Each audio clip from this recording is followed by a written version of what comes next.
Ya, baik. Belajar efektif.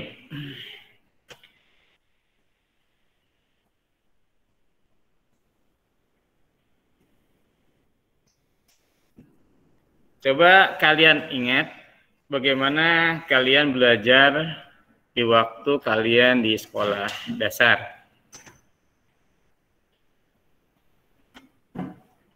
Sudah? Sudah diingat? Baik. Nah, bagaimana waktu itu kalian belajar di sekolah dasar? Ya, mungkin kalian ingat bagaimana cara kalian belajar? Ya, ada beberapa kemungkinan yang mungkin sama dengan kegiatan belajar kalian. Yang pertama, kalian membaca materi ketika akan ada ulangan atau ujian.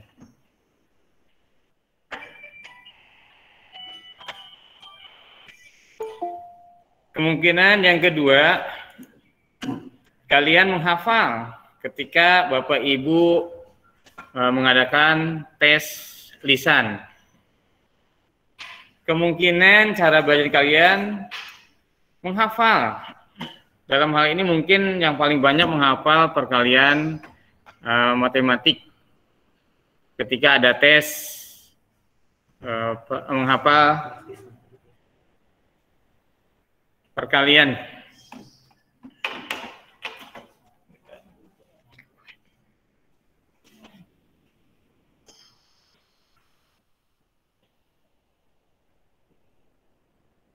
Nah, semua yang tadi dicontohkan itu dikenal dengan cara belajar dengan istilah passive review. Apa itu passive review? Yaitu kalian belajar hanya secara aktif memasukkan informasi ke otak dan membiarkan informasi yang dipelajari masuk secara alami ke otak. Tapi kegiatan tersebut tidak lama bertahan di dalam otak. Jika informasi tersebut sudah dianggap tidak penting oleh otak kita, maka lama-lama informasi tersebut akan dilupakan atau dibuang secara otomatis oleh otak kita. Jadi jangan bayangkan kalau kamu baca, kayak menyimpan file di laptop atau komputer, pasti tertanam di laptop atau komputer. Tidak. Jadi otak kita bekerja berdasarkan kebutuhan. Ketika informasi yang sudah usang, yang sudah lama, itu otomatis akan dibuang secara otomatis oleh otak kita. Karena otak kita bekerja secara efektif, tidak mau menumpuk atau menyimpan hal-hal yang tidak penting. Sehingga kenapa kita suka lupa? Karena otak kita memerintahkan untuk menghilangkan atau membuang informasi yang sudah lama kita simpan.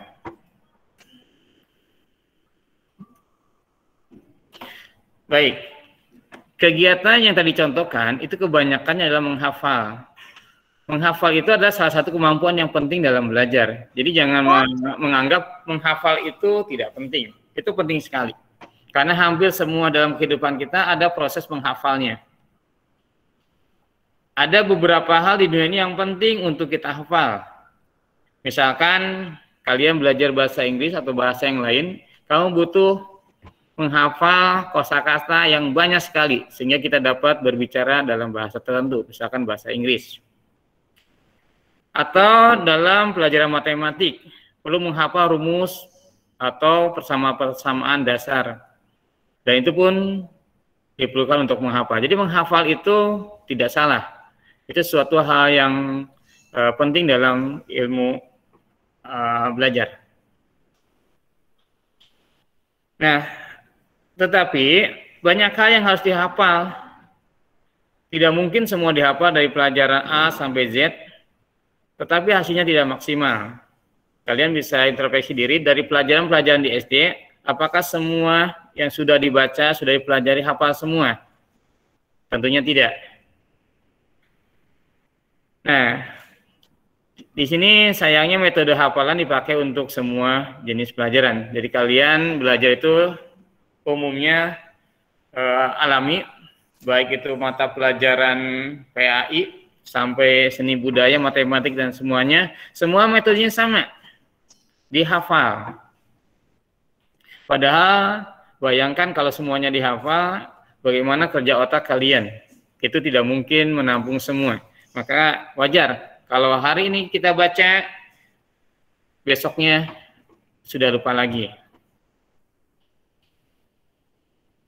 Nah, dari objek-objek yang kita harus hafalkan, terus terang saja yang sudah jadi bukan rahasia umum bahwa kita harus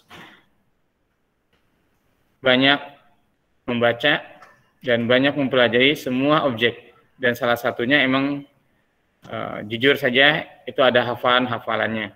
Tapi sekali lagi hafalan itu bukan merupakan metode yang terpenting di dalam kamu atau kalian belajar. Next. Nah, sekarang coba kalian ingat berapa banyak pengetahuan informasi yang didapat setelah membaca atau menghafal. Atau sederhananya, ketika kamu hari ini membaca, bayangkan membaca apakah 5 menit masih bertahan, masih ingat? 1 jam, 2 jam, atau besoknya masih ingat? Kalau besoknya masih ingat, itu hebat. Tapi kebanyakan, apa yang dibaca hari ini, sebagian besar besoknya sudah lupa. Ya. Tentunya kita harus sadar, kita harus mengakui bahwa sedikit sekali yang dapat kita hafal ketika kita mencoba membaca atau menghafal suatu pelajaran. Nah, pertanyaannya, kenapa hanya sedikit yang bisa kita ingat?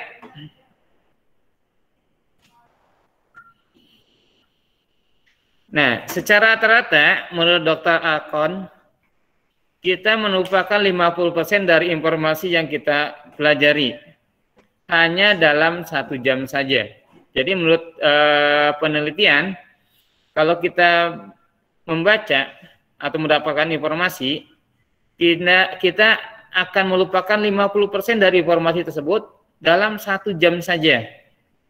Dan kalau 24 jam, kita akan lupa sekitar 70%. Jadi wajar kalau hari ini baca, besok lupa. Ya, kenapa demikian? Karena melupakan itu adalah proses kognitif yang cukup penting karena prinsipnya membersihkan informasi yang sudah tidak relevan atau tidak penting. Agar proses berpikir kita menjadi lebih cepat dan lebih efektif. Jadi otak kita itu sudah disetting, sudah didesain untuk melupakan informasi-informasi yang sudah lama. Artinya begini, ketika kalian hari ini, katakanlah dalam kondisi normal, ada 4 atau 3 pelajaran. Yang pertama bahasa Indonesia, yang kedua IPA, yang terakhir katakanlah matematik. Yang pertama bahasa Indonesia kalian masih fresh, masih segar. Nah, ganti pelajaran berikutnya, katakanlah IPA, maka informasinya bertambah dari bahasa Indonesia dan IPA. Terus pelajaran yang ketiganya matematik. Berarti pada hari ini kalian sudah memperoleh informasi tentang bahasa Indonesia, IPA, dan matematik. 3 informasi tersebut. Nah, sambil pulang, kalian di angkot ngobrol dengan kalian tentang film Korea. Maka akan timbul informasi tentang film Korea. Siapa hari ini yang meninggal, siapa ini yang jatuh cinta, dan seterusnya, dan seterusnya. Gitu ya. Nah, sampai rumah, informasi mana yang akan kamu ingat? Tentunya informasi terakhir. Dialog kamu tentang film Korea. Bahasa Indonesia terlupakan, mungkin hilang lebih dari 50%, IPA, matematik, dan seterusnya. Nah, itulah kerja otak kita, bahwa informasi-informasi yang terdahulu akan terhilangkan begitu saja ketika ada informasi yang baru.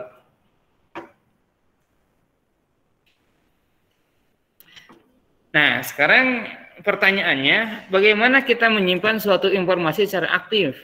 Artinya, Ketika mendapat informasi, sampai waktu tertentu kita masih bisa mengingat. Katakanlah, misalkan hari ini kita belajar matematik, 2 minggu kemudian akan ada ulangan.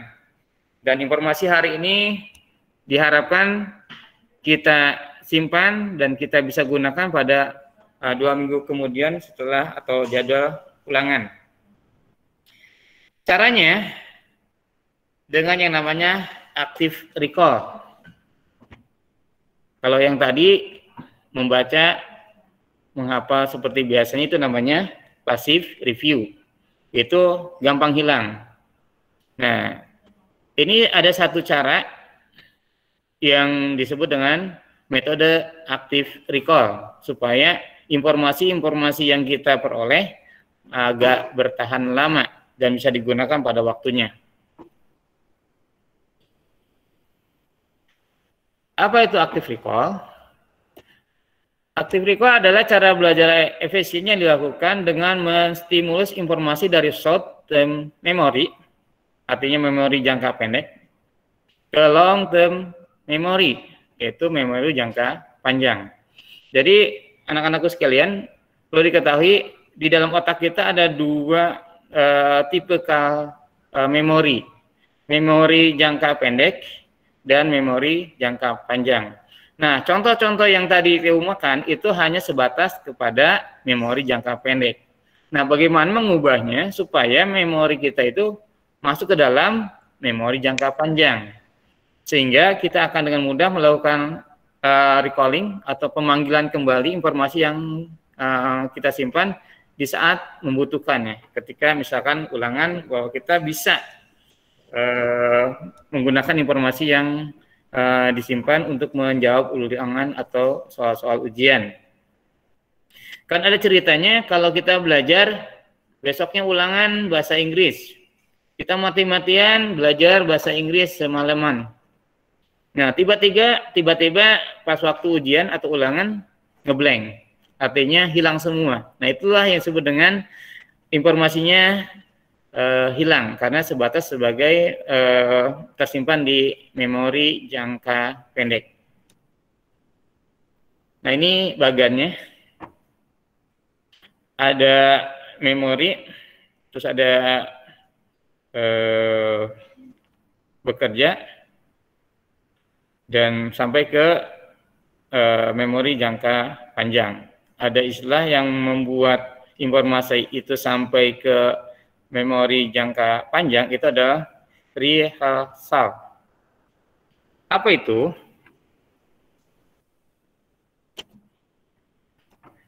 Rehearsal itu adalah pengulangan. Jadi kalau kalian ingin sampai ke memori jangka panjang, itu melakukan pengulangan, yaitu salah satu cara untuk memasukkan informasi dari memori jangka pendek ke jangka panjang. Itu istilahnya pengulangan. Caranya, ini cuma informasi tambahan bahwa memori jangka pendek itu informasinya nggak bisa lama-lama berada di memori atau di otak kita. Sedangkan memori jangka panjang itu informasi bisa bertahan atau berada di otak agak lama, meskipun kalau tidak diulang-ulang lagi hilang juga. Ya, pada prinsipnya bahwa active recall itu ada pengulangan dan mengingat kembali informasi yang kita terima. Jadi prinsip dasar active recall yaitu bagaimana caranya kita secara aktif mengulang dan mengingat lagi apa yang kita pelajari. Contoh, misalkan kita belajar bahasa Inggris. Kita belajar past continuous tense. Nah, ini digunakan untuk definisinya digunakan untuk menjabarkan hal yang sedang terjadi di waktu tertentu di masa lampau. Itu penggunaan tensesnya. Strukturnya ada subjek plus verb dan ing. Nah, cara untuk mengingat masuk ke dalam long memory atau memori jangka panjang, timbulkan pertanyaan dalam otak kamu, dalam diri kamu, apa fungsi past continuous tense? Bagaimana strukturnya? Itu cara mudah untuk mengingat. Artinya ketika sudah menerima pelajaran, supaya tidak lupa, coba dalam diri kamu timbulkan pertanyaan seperti itu. Apa fungsi past continuous tense? Bagaimana strukturnya? Nah, dari situ otak akan bekerja mengingat lagi apa yang tadi disampaikan atau yang informasi yang sampai ke dalam otak kalian. Atau dengan pertanyaan, tadi bahas apa ya? Nah, itu untuk merangsang otak mengingat kembali pelajaran yang tadi diterima. Terus, atau kalian bertanya pada diri kamu, apa yang tadi aku pahami ya? Nah, itu pun juga untuk stimulus yang memori jangka pendek tadi bisa menjadi lebih panjang. Nah, ada langkah-langkah yang real yang bisa dilakukan kalau kita ingin menerapkan active recall. Yang pertama ada namanya speed repetition. Itu mengulang apa yang kita pelajari dalam waktu tertentu. Misal, hari ini kalian belajar tentang PKN. Dan itu wajib diulang. Diulangnya kapan? Ketika sudah selesai belajar boleh, ketika sore atau malam. Itu ada kewajiban mengulang. Supaya memori yang ada, informasi yang ada di memori pendek itu masuk ke memori yang panjang. Makanya jangan suka mengeluh ketika guru, misalkan PKN tadi, setelah pelajaran ada tugas atau PR. Kalian harus semangat untuk mempelajari atau mengerjakan tugas atau PR itu. Kenapa? Itulah proses dari active recall, supaya mengingat kembali pelajaran yang diberikan tadi. PR itu atau tugas itu adalah fungsinya sebagai active recall, supaya memorinya itu agak masuk ke dalam memori jangka panjang. Nah, ini suka disalahpahami kalau Bapak Ibu memberikan tugas. Nah, yang ada keluhan. Ya, keluhan. Ya, PR lagi. Tidak. Itu maksudnya adalah untuk membuat kalian memorinya lebih panjang dan tidak lupa. Cara yang kedua, itu dengan flashcard. Flashcard itu kalian aktif, ditulis di depan kartu. Kartu itu kan ada bolak-balik ya. Di depannya ditulis pertanyaan. Misalkan kamu belajar hari ini tentang IPS, sejarah Majapahit. Nah, ditulis di kartu itu kapan kerajaan Majapahit berdiri. Nah, di baliknya ditulis jawabannya. Nah, kartu-kartu ini kamu tulis, kamu buat, dan setiap saat secara berkala dibuka kartunya dan dibuka juga jawabannya. Nah, itulah cara kedua untuk bagaimana kamu memanjangkan memori di long memory. Artinya selalu ingat pelajaran-pelajaran yang telah diberikan. Yang ketiga, ini ada penelitian dari Dominic, bagaimana recall itu supaya bertahan lebih lama. Yang pertama, saat selesai dipelajari, kamu ulang. Yang kedua, sehari setelah dipelajari. Yang ketiga, setelah 3 hari. Yang keempat, setelah seminggu. Yang kelima, setelah sebulan. Dan keenam, setelah 3 bulan. Ini penelitian bahwa dengan cara seperti ini, maka informasi yang penting yang kalian anggap harus bisa dikeluarkan pada saatnya, baik itu ulangan tengah semester atau akhir semester, seperti itu.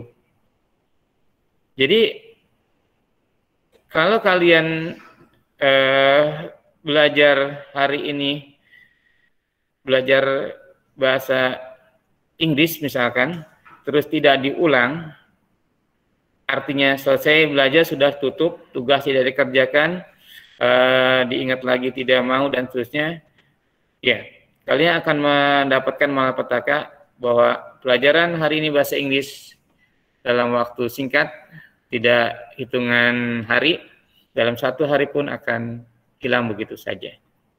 Nah, itulah salah satu kenapa kita sering lupa ketika bahwa pelajaran hari ini besoknya sudah tidak ingat lagi. Dan ini salah satu saja untuk membuat pemahaman atau ingatan kita bertambah lebih lama. Ada banyak cara lagi, tapi dalam waktu yang sesingkat ini hanya satu saja. Bagaimana mengubah dari passive review menjadi active recall. Artinya yang tadinya ingat hanya 1 hari bisa bertambah ingatnya seminggu atau sebulan, bahkan lebih. Baik, itu sepintas bagaimana supaya belajar kita efektif. Sekali lagi anak-anak, ini hanya satu cara saja dibanding di ilmu pengetahuan yang lain masih banyak cara, tapi tidak mungkin dijelaskan semuanya di sini. Satu saja dulu. Dan ini yang penting. Kenapa? Karena kebiasaan dari peralihan sekolah dasar ke SMP begitu. Kadang sekolah dasar hanya mengandalkan begitu banyak hafalan, tapi tidak bisa mempertahankan hafalan tersebut. Baik. Kita jawab. Oh gitu ya. Langsung aja. Ya, baik. Karena waktunya ini yang disediakan hanya sedikit, saya lanjutkan materi berikutnya. Kalau ada pertanyaan bisa ditulis, bisa dikirim ke wali kelas. Nanti wali kelas akan mengirimkan ke panitia. Baik. Nah, sekarang masuk ke dalam pembelajaran di masa pandemi di SMP Negeri 2 Kota Serang.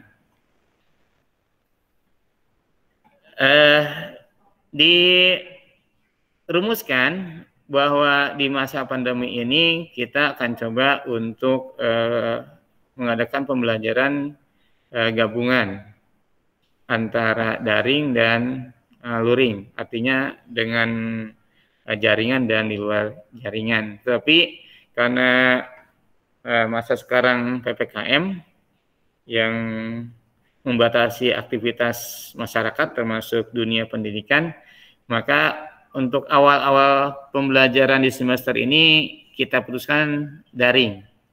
Artinya sepenuhnya menggunakan jaringan. Dan kalau misalkan nanti situasinya membaik, kemungkinan akan terjadi proses gabungan dengan tatap muka.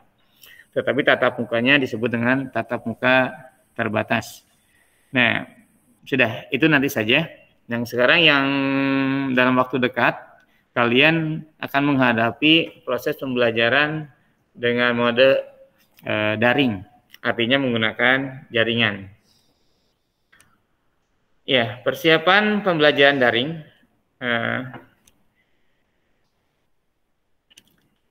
Yang pertama yang harus disiapkan oleh para siswa, yang pertama mempunyai HP atau laptop atau komputer lah, ya. Mungkin kalian sudah siap karena sudah terbiasa dari kelas 6 SD sudah pembelajaran daring. Yang kedua, kalian harus punya akun sendiri. Sementara akun sendiri karena kebijakan kami harus menggunakan akun yang dikeluarkan oleh kementerian. Tapi tadi saya dapat informasi bahwa akun masing-masing siswa SMP Negeri 2 Kota Serang yang dikeluarkan oleh kementerian belum bisa dikeluarkan. Jadi menggunakan akun masing-masing. Terus mempunyai jaringan, ya, artinya mohon maaf harus mempunyai pulsa dan kuota. Mudah-mudahan pemerintah akan mengeluarkan lagi kebijakan mengirim kuota ke masing-masing siswa sehingga bisa membantu siswa-siswa yang kesulitan mendapatkan kuota. Yang berikutnya harus masuk ke grup WA kelas. nanti Bapak Ibu wali kelas akan meng-share grup WA dan semua siswa di kelas tersebut harus masuk ke dalam grup WA. Nah, selanjutnya siswa juga harus masuk anggota Google Classroom dari kelas masing-masing. Jadi 7A masuk ke Classroom 7A dan sampai ke 7I. Dan nanti akun-akunnya, kode-kode kelasnya maksud saya, itu di-share oleh guru mata pelajaran masing-masing. Mungkin belum, setelah kegiatan ini, nanti akan ada kegiatan pengumpulan anggota grup WA kelas dan meng-share kode-kode Classroom masing-masing mata pelajaran. Dan kalian harus masuk ke dalam dua anggota grup tersebut, grup WA kelas dan grup Classroom mata pelajaran. Secara teknis nanti akan dibimbing kalau sudah pada waktunya. Kalau hari ini saya khawatir kalau dijelaskan rinci juga suka lupa. Karena tadi teorinya, informasinya hanya sampai di short memory. Ya, tapi untuk pengenalan, kalau grup WA mungkin sudah tidak asing lagi karena kalian sudah ber-WA ria dengan teman-teman selama mempunyai HP. Yang akan dibahas bagaimana tentang Google Classroom. Sedikit saja, karena ini pun harus panjang lebar, tapi sebagai gambaran saja supaya kalian tidak terlalu aneh terhadap yang namanya Google Classroom. Meskipun mungkin di SD sudah dipraktekkan, tapi pengamatan saya tidak semua SD menggunakan Google Classroom, karena ada beberapa SD yang mohon maaf di pinggiran sana yang jaringan susah dan sebagainya, sehingga penerapan Google Classroom-nya tidak berjalan dengan lancar. Ya, ini panduan Google Classroom saja sepintas.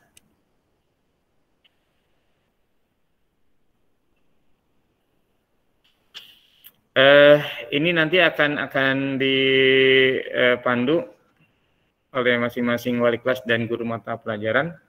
Yang jelas kalian harus membuka classroom.google.com.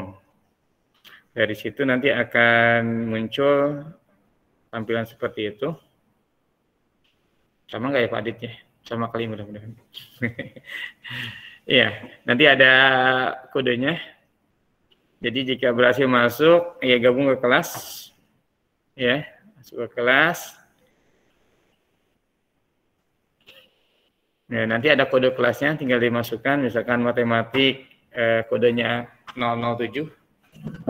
Nah, kalau misalkan seni budaya 00010 dan seterusnya, ya. Nah, terus nanti akan diminta gabung. Ya, mudah-mudahan gurunya hafal itu murid kelas 7I misalkan sehingga diterima.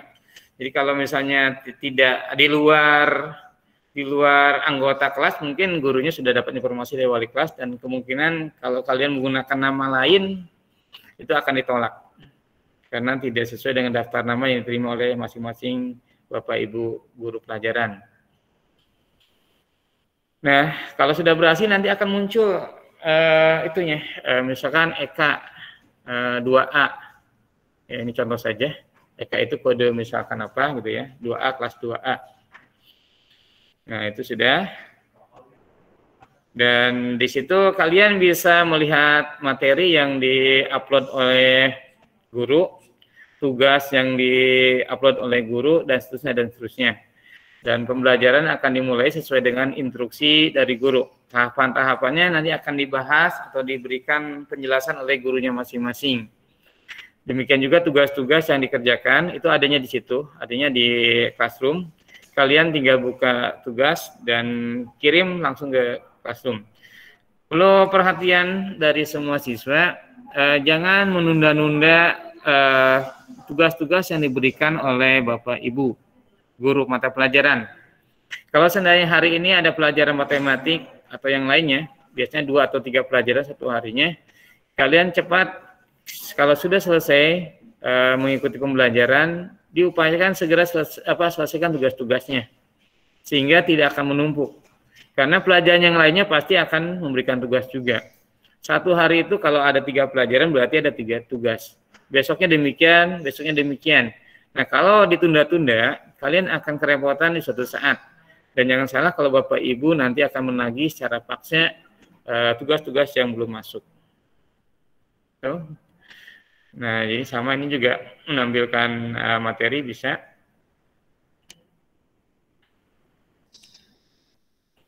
Ya, itu mungkin sepintas tentang Google Classroom. Mudah-mudahan bisa dipahami dan mohon maaf kalau pembelajarannya agak tersendat-sendat dan hanya terkesan satu arah karena situasi dan kondisinya yang tidak memungkinkan. Tapi kalau mau ada pertanyaan, ada di chatnya nggak Pak Adit? Ada di chat aja boleh atau mau yang kelas yang ada speakernya? Oh ini. Ya Bang, nggak dibuka sesi tanya jawab. Silakan. Ada yang ingin bertanya? Pak, saya mau nanya Pak. Silakan. Pak, kalau SMP itu pakai pulpen atau pensil Pak? Iya. Pulpen tadi dulu. Iya. Sebutkan nama dan kelasnya dulu. Halo, yang tadi nanya? Iya, Vito. Iya. Sebutkan nama dan kelas. Nama saya Vito Rizkianugrah, kelas 7A. 7A, ya. Pertanyaannya bisa diulang? Kalau SMP itu pakai pensil atau pulpen, Pak? Oh iya. Terima kasih pertanyaannya. Jadi langsung saja, kalau SMP mayoritas semua tulisan menggunakan pulpen, ya, kecuali beberapa yang mungkin pakai pensil, tapi secara umum menggunakan pulpen. Jadi kalian kalau ada tugas menulis dan sebagainya usahakan pakai pulpen. Jelas? Iya Pak, oke Pak. Oke, ada lagi? Nggak ada. Nggak ada.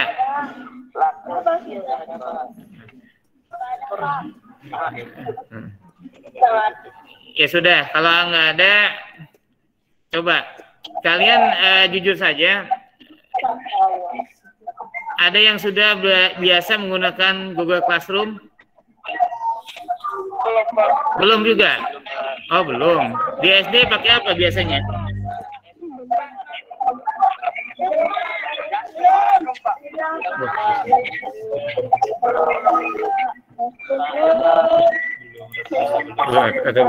Ya. Baik. Jadi kesimpulannya rata-rata belum mengetahui bagaimana belajar dengan menggunakan Google Classroom. Ya, mudah-mudahan setelah masuk SMP Negeri 2 Kota Serang kalian mendapat pengalaman baru bagaimana belajar secara tidak tatap muka dengan Bapak Ibu, tetapi bisa berjalan ketika kita menggunakan yang namanya internet. Itu baik lewat HP maupun lewat komputer di rumah. Ya, mudah-mudahan ini pembelajaran yang baru yang tidak membuat kalian putus asa, ya. Tapi saran saya tidak usah dikeluhkan, diikuti saja dengan semangat. Kalau ada hal-hal yang mengganggu pelaksanaan kelancaran kegiatan pembelajaran melalui daring ini, kalian jangan sungkan-sungkan, ada wali kelas atau ada Bapak Ibu mata pelajaran bisa konsultasi, ya. Ya, mudah-mudahan kalian sudah punya HP semua ya atau komputer di rumah. Sudah? Ya. Ya, kalau dilihat dari peserta pada hari ini mayoritas sudah bisa mengikuti pembelajaran secara daring. Ya, secara daring. Artinya ini modal awal, modal perkenalan kita bahwa belajar model seperti ini akan dikembangkan terus sampai pandeminya berakhir. Ya, mudah-mudahan berdoa saja pandeminya berakhir kita belajar seperti normal di kelas kita masing-masing. Ya, ada lagi yang mau disampaikan? Silakan. Tidak ada, Pak. Orientasi masa perkenalan, jadi tidak terlalu mendetail. Nanti mendetailnya ada waktunya.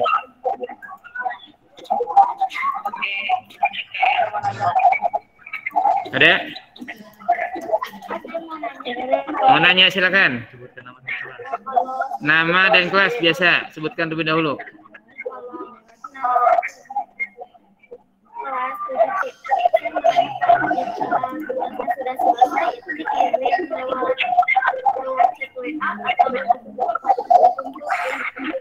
Iya. Jadi diusahakan karena kita menggunakan Google Classroom, jadi semua tugas-tugasnya itu juga diserahkan melalui Google Classroom, ya. Itu untuk memudahkan Bapak Ibu untuk mengecek pekerjaan kalian, merekapnya, dan kalian sudah tahu juga komentar-komentar dari Bapak Ibu tentang pekerjaan kalian, ya. Karena kalau lewat chat WA itu agak kerepotan Bapak Ibunya untuk mengomentari pekerjaan kalian. Iya.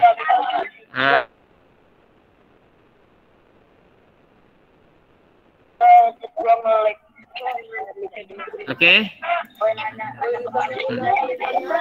Coba kalian kamera biar saya lihat wajahnya satu persatu ini, karena yang terlihat cuma 1-2 orang. Ya, semuanya nyalakan kamera tapi mikrofonnya dimatikan, kecuali yang ingin bertanya. Oh, terima kasih sudah pada muncul. Ya, ternyata murid saya ini ganteng-ganteng dan cantik-cantik. Subhanallah. Amin. Dan mudah-mudahan jadi orang yang soleh dan solehah, berguna untuk dirinya, keluarganya, dan bangsa dan negara. Amin. Amin. Ada yang mau bertanya lagi, mau curhat, silakan. Nggak ada. Silakan sebutkan nama dan kelasnya. Kelas 7I, nama atau bagus lagi Fari. 7H, ya. Kalau dalam satu hari itu ada mata pelajaran apa aja, Pak? Oh, nanti ada jadwalnya. Nanti jadwalnya akan diberikan setelah kegiatan ini, ya. Ya, makasih. Ada lagi? Ya, silakan nama dan kelas. Kelas 7C. Pembagian buku paket kapan ya, Pak? Iya. Pembagian buku paket itu tadinya dilaksanakan di awal sebelum pembelajaran. Tetapi karena PPKM ini yang menghendaki pembatasan aktivitas kegiatan, maka nanti pembagian buku paket diumumkan jadwalnya oleh wali kelas masing-masing. Ya, tunggu saja informasinya ya. Lagi. Ya, kameranya dibuka, mikrofonnya dimatikan karena ini akan di foto, didokumentasikan wajah-wajah kalian yang ikut kegiatan. Ya, dari 7A coba dibuka. 7A, 7B dibuka semuanya. Karena kalau misalnya wajahnya dia terlihat, maka dianggap tidak hadir. Dianggap keluar dari SMP 2. Ya, dan dianggap mengundurkan diri. Ya. 7A, 7B dulu. 7A, 7B, ini masih ada orang yang malu. Ini kenapa mukanya tidak mau dilihatin? Oke, semuanya angkat 2 gitu. Ya, semuanya angkat kepalanya. Jarinya dengan angka 2 menunjukkan. Ya, 7A, 7B, mana angkat itunya jarinya 2?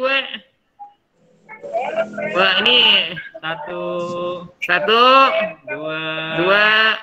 3. 7A, 7B. Ya, sekarang 7B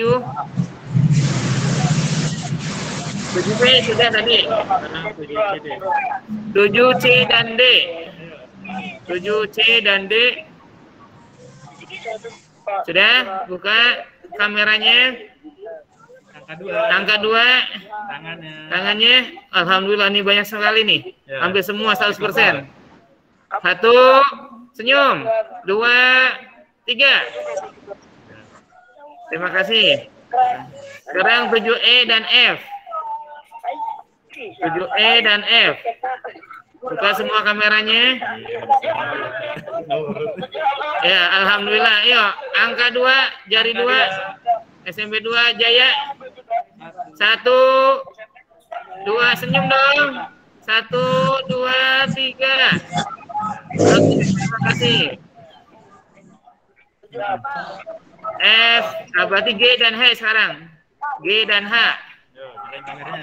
Nyalain kameranya. Ya. Yang tidak nyala berarti bukan SMP 2 ya, malu ya. Ya. Berarti mau mengundurkan diri dari SMP 2, boleh nggak apa-apa, mumpung belum belajar. Ya. Sudah? Angka 2, senyum. 1, 2, 3. Ulangi. Mohon maaf, ada yang belum dibuka kameranya. 1, 2, 3. Ya. Terakhir 7I dengan OSIS.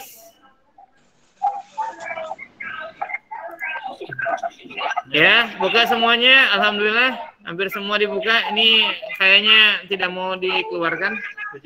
7I mana 7I? Sudah? Angka 2, senyumnya yang manis.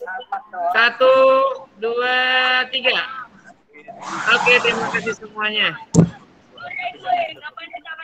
Ya. Baik, anak-anak, demikian sesi materi dari saya.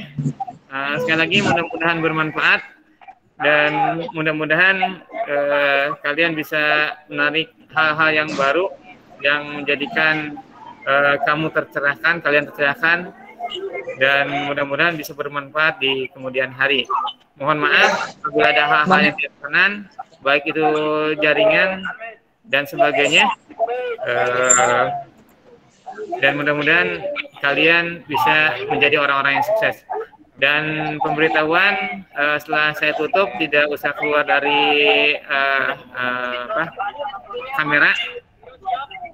Dari Zoom ini ada pengumuman dari panitia. Demikian dari saya, mohon maaf sekali lagi. Assalamualaikum warahmatullahi wabarakatuh.